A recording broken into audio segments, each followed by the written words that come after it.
后来讲到这个新冠病毒，也是继续咧危害作乱，世界各国积极来投入到疫苗的研究甲开发。也毋过，国内感染科的权威，也就是感染症医学会理事长王立民提出着警告，讲这个疫苗若是安尼匆匆讲讲来就试，到时阵产生着副作用，恐惊会互大家对疫苗更加惊讲，甚至会失去信心。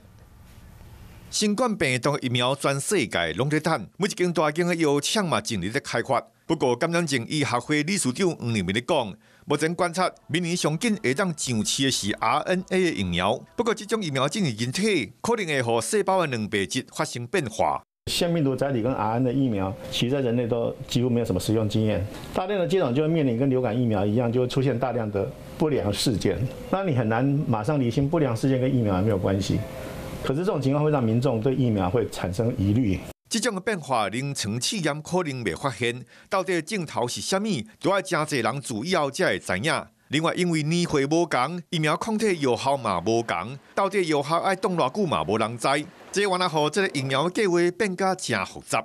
我想任何一个疫苗都会有一些的不良的反应，那只要在我们可以接受的范围之内，各位放心，我们国家对于疫苗的安全把关非常的严谨。指挥中心的强调，因会将品质顾好好。目前国产的国光、高端、加联亚新机，目前拢伫头一期临床试验的阶段。